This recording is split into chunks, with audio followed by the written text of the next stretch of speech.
empezamos estas charlas,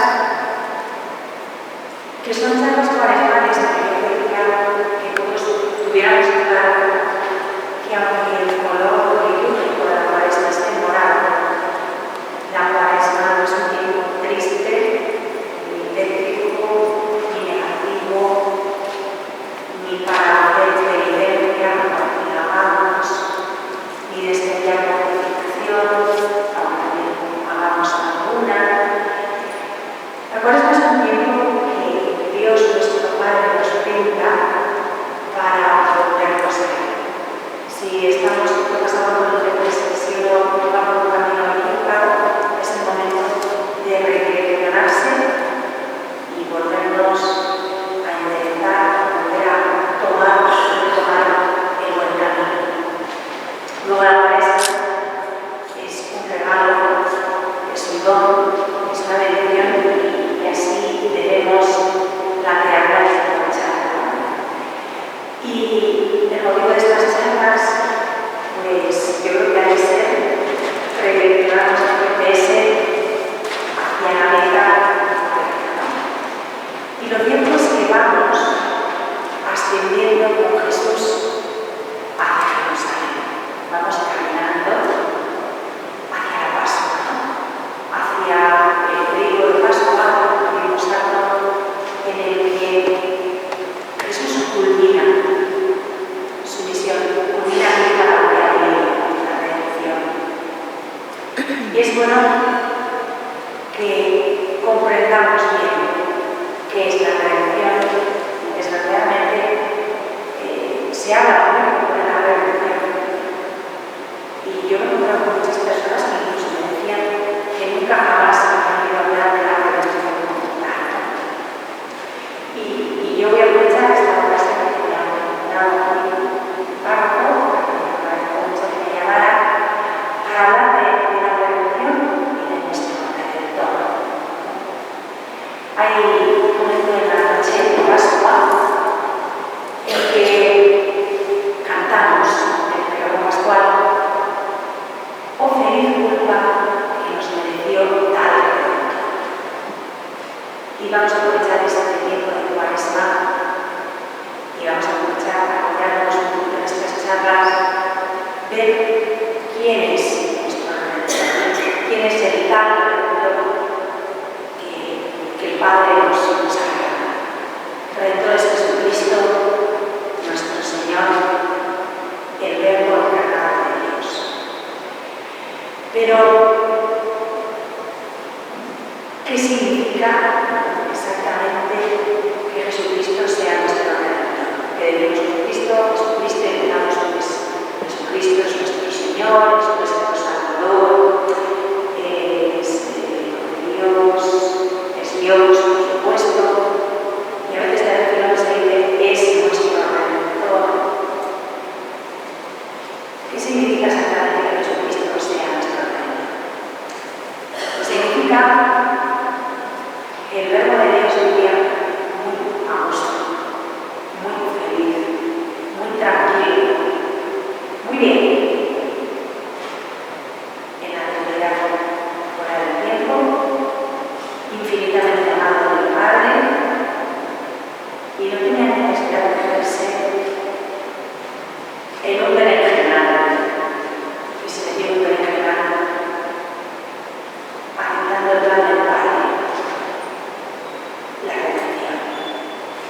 Y la redención significaba lo primero de todo, sí, solo para empezar, como ya significan las cosas, solo para empezar, significa hacerse hombre, la encarnación. Y vamos a intentar, con nuestra limitada capacidad, ahondar en comprender esto. Dios, con todo el contenido de la palabra Dios, hasta donde podemos abarcar y comprender.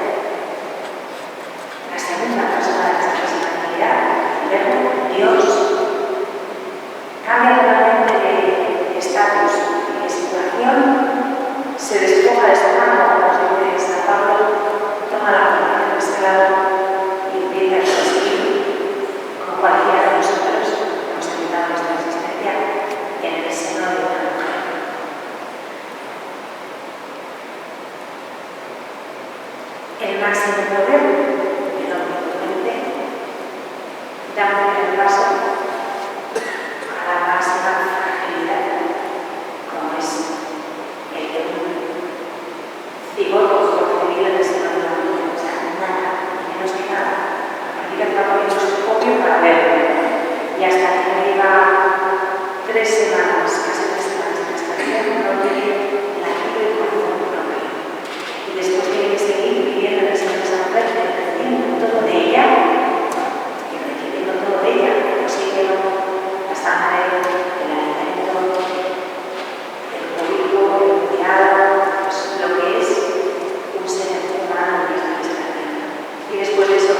nace y ya todavía peor, porque mientras estuvo en el seno de su madre estaba protegido, pero en el momento que nace se expone a todo y queda desprotegido, pues como cualquier relación o cualquiera de nosotros. Y claro, dices, pues sigue como tener una motivación fuerte el verbo para complicarse la vida de esta manera, porque no fue una tontería, el salto fue bastante bueno. ¿Qué le mueve al verbo de Dios a dar ese salto? Pues solo una cosa, el amor. El amor, pero no la mano abstracta, sino un amor concreto que movió toda su vida hasta el final, hasta la vida. El amor al Padre. Jesús, y es lo mismo, no tiene ni otro alimento, ni otro móvil, ni otro interés, ni otra motivación, ni nada que motive su vida y su existencia humana, si no es el Padre. El Padre es la pasión de Jesucristo. Jesucristo está enamorado de su Padre y de la voluntad del Padre. ¿Y qué pasa? Pues que el Padre, que es un abrazo, tiene dentro de su felicidad eterna, dentro de su impasibilidad, dentro de su perfección, o sea, la felicidad perfecta, infinita, plena que Dios tiene en su vida interplanetaria, porque se basa en sí mismo, tiene, por decirlo de alguna manera, que podemos entenderlo, si no ya lo digo alguna chica, es que alguna manera de decirlo, tiene, pues digamos, una espina, una pena, un dolor. El hombre que ha creado su imagen y aquí nada tiene una barrera infranqueable, hay una barrera infranqueable entre Dios y el hombre. Esa barrera infranqueable no la ha puesto Dios, la ha puesto el hombre. Esa barrera infranqueable se llama pecado. Y está ahí porque el hombre lo ha decidido así, y es una barrera que ha cerrado la puerta, la comunicación, la posibilidad de que el hombre goce de la felicidad eterna que el Padre le prepara. Y entonces el Padre desea, más que ninguna otra cosa, que tengamos esa felicidad, hacernos felices con él para siempre. Entonces inventa un gran invento, la redención, y la planea. Y claro, ¿cuál es el problema? Esto es un poco un rollo, pero es importante situarnos en la realidad para poder calibrar estas otras cosas, ¿no? Y sobre todo para saber bien a dónde vamos. Porque voy a decir una cosa que parece. Os he empezado a decir que vamos viendo con Jesús hacia Jerusalén, porque Jesús consuma la redención. Estamos intentando comprender, o explicar un poco en qué consiste la redención.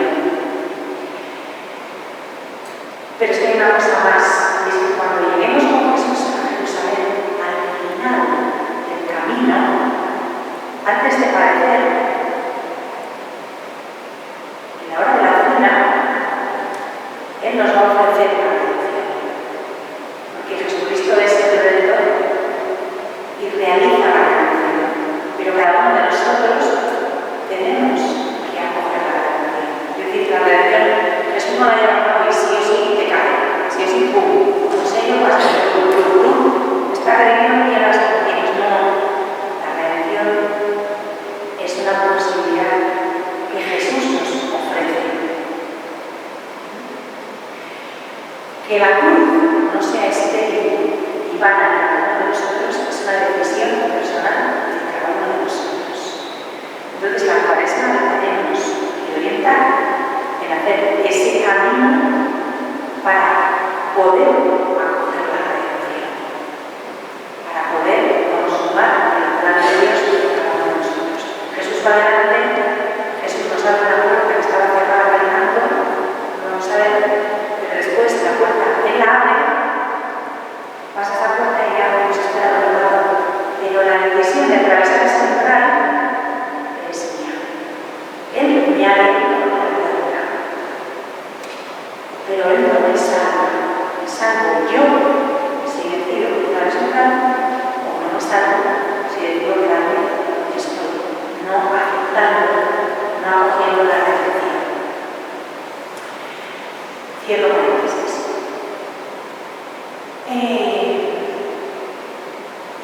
Decíamos que Jesús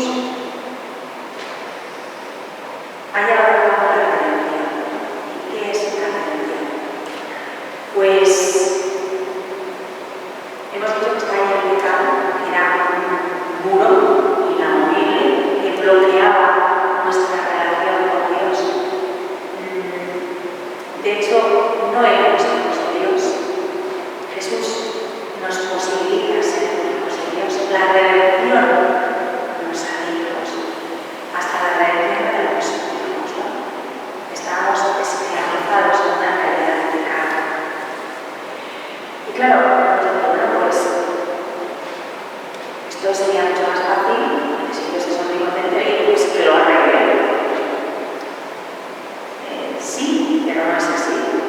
Dios es omnipotente, pero hay otra cosa, y ahí entramos en el terreno del misterio, es que Él nos hace libres. Entonces, su omnipotencia no pasa por manipularnos como si fuéramos títeres. Si fuéramos títeres, pues sí, le haría un botón y haríamos como utiliza un muñeco que le vigila, ¿no? Como un programa informático. Pero es que no somos títeres. Dios no nos utiliza, no nos manipula. Dios nos ama. Y el amor es el gran mito. Y el amor jamás violenta a la persona amada. No es la violencia o limite su libertad, ya es una manipulación, es un manejo, como lo queramos llamar, ¿no? El amor verdadero jamás atropella, jamás violenta, jamás fuerza. El amor verdadero empieza por respetar hasta el final la libertad del ser amado. Y esto lo hace Dios porque nos ama de verdad. Hasta el punto de que Dios, esto es muy gordo, pero es importante que lo tengamos en cuenta para que veamos cómo ama Dios. El Padre jamás violenta la voluntad humana de Jesús. Jesús, sabemos que en Él hay dos naturalezas, la humana y la divina, es el verdadero Dios y el verdadero hombre. En cuanto a Dios tiene una voluntad, que es la misma voluntad que tiene el Padre. Pero en cuanto a hombre, tiene una voluntad humana que puede disentir de la del Padre. Pero hay gente que dice, claro, si era Dios, no daría a obedecer, es que tiene razón, tenía que creer lo que Dios quisiera. En cuanto a Dios, sí, pero en cuanto a hombre, podría no haber obedecido, podría no habernos obedecido. Y Él ama de tal manera al Padre que lo único que desea es la voluntad del Padre. Y es su alimento. Y la obediencia de Jesús es la que nos redime. Esto lo dice perfectamente los santos padres, pero lo dice también San Pablo, que lo mismo que la desobediencia de un hombre nos trajo todo el mal, la obediencia de otro hombre nos ha traído todo el bien. Entonces, ¿en qué consiste la redención? ¿Qué diferencia hay entre decir que Jesús es mi Salvador o que Jesús es mi Redentor? A ver, el hombre está necesitado de redención, que es mucho más que salvación. El hombre había metido la pata y tenía una lengua que saltar. Pesaba sobre nosotros una condena. Y la redención es posible. Voy a poner un ejemplo de lo que me gusta.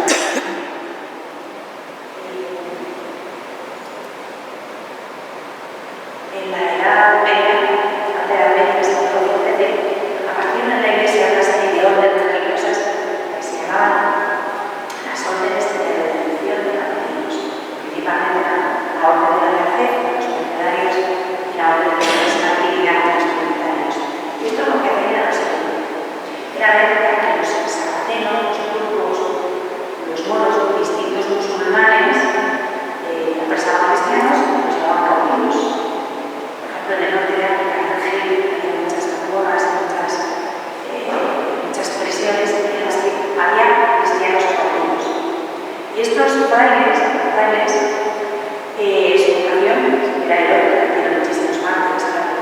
hacían lo siguiente: iban a redimir cristianos, a redimir cautivos. ¿Y en qué consistía la redención? No era ir a sacar la cárcel o la mazmorra donde estuvieran y dejarles a todos pisaditos corriendo. Porque acto seguido salían los moros de turno corriendo detrás, pues ya no cogerían, no tenían 3, tenían 6 presos, cautivos. ¿Por qué? Porque los moros querían tener a ellos de ese tipo, a estas zonas cautivas. Entonces, ¿qué hacen? ¿Qué hacían los mercenarios cristianos? Iban a los moros y se presentaban para ocupar el lugar de los cautivos cristianos. Entonces cambiaban un fraile por un cristiano. Se quedaba el fraile en la prisión y el cristiano de aquel era liberado. La redención no es liberar a todos los que se han corrido y dejar a ellos sin pagar. Eso hubiera sucedido si Jesús simplemente nos hubiera salvado. No. La cuestión es que Jesús me ha redimido porque se ha quedado cumpliendo mi pena, ocupando mi lugar. Por eso es mi redentor. Yo tenía que matar el cuerpo para el pecado. Y Él me ha pagado por mí. Él ha cargado sobre mí mi condena y a mí me ha dejado absolutamente libre. Pero no me ha liberado de cualquier manera, sino que me ha salido por la puerta grande y por mi deuda pagada. Esa es la redención. Por eso es muy distinto decir que Jesús es mi Salvador a decir que Jesús es mi Redentor. Porque quien tenía que haber sido crucificado, tenía que haber pagado una pena, era yo. Porque él era absolutamente inocente. Ninguna pena pesaba sobre él. Y asumió mi deuda, mi condena, mi pecado, para dejarme libre. Se quedó ocupando mi lugar. Y eso lo ha hecho gratis, únicamente, por amor al Padre. Porque Él sabe que lo que más desea el Padre es vernos redimidos, sin límites, sin trabas, sin nada que nos pueda impedir ser felices. Y también sabe, esto no lo vemos todavía, porque no me quieren cambiar ni lo veo a nadie, también sabe que la ofensa que se ha inferido al Padre por ser el Padre que es, cualquiera no la puede prohibir, cualquiera no puede pagar esa deuda. ¿Por qué? Porque lo que Dios es Dios. Y no es lo mismo, porque no me ejemplo un poco, ofender a un niño de 3 años, ofender al rey de España. A un niño de 3 años te das un beso, te das un cariño, no se queda tan contento, tan feliz, se ha olvidado. ¿Por qué? Porque no tiene la misma actividad que la selección está estudiando. Un niño de 3 años que si le doy un piso todo la rey de España, pues que mucho lo que en fin, no sé, muchísimo, no sabíamos qué hacer para intentar arreglarlo, ¿no? Pues la verdad no es lo mismo ofender a un semejante, ofender a Dios. En cuanto a la dignidad de Dios, la grandeza de Dios, la majestad de Dios. Si yo a cualquiera de vosotros os ofendo, sois mis iguales. Os pido perdón, entre iguales tenemos que quedar arreglados. Pero la ofensa, cuando es a Dios, por ser Dios, crea un vacío, crea un dolor, crea un bollo, una red, un desarreglo de una manera infinita. Entonces, ningún hombre tiene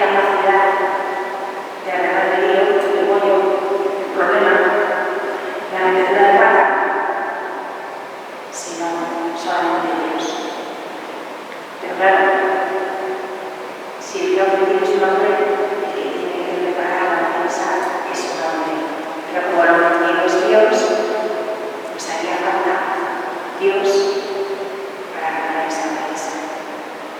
Y solamente alguien puro, capaz de redimirnos, de reparar nuestras almas, es Jesús, porque es el mismo tiempo Dios y hombre. Es un hombre con la misma dignidad de Dios el que repara la ofensa. Y ese hombre es mi Redentor. Es Jesucristo, nuestro Señor. Pero como os he dicho al principio, no nos impone la redención. Nos suplica, nos ruega que aceptemos la redención. Y eso es lo que vamos a intentar ver, comprender, profundizar, valorar esta cuaresma en este día de hoy y en días sucesivos. Nunca daremos gracias suficientes al Padre porque amó tanto al mundo que entregó a su único Hijo. Y nunca daremos gracias suficientes al Hijo porque amó tanto al Padre que aceptó la encarnación y aceptó la redención con todo lo que la redención ha supuesto. Y es lo que os puedo decir y lo que os invito a reflexionar, a interiorizar y también a comunicar. Muchas veces nos quedamos en lo superfluo de los misterios de la fe, ¿no? Y no damos en la grandeza de lo que supone que Jesucristo sea nuestro Redentor. Y de verdad, si vivimos así esta cuaresma, cuando lleguemos a la Pascua, la noche de Pascua, y cantemos el pregón, saborearemos mucho más esa expresión, oh feliz culpa, que hemos beneficiado al Redentor. Si no hubiéramos pecado, no sabemos qué hubiera pasado. Supongo que hubiera sido todo estupendo, pero no hubiéramos tenido este Redentor. Entonces, dar gracias al Señor por la redención y empaparnos de ese espíritu y ser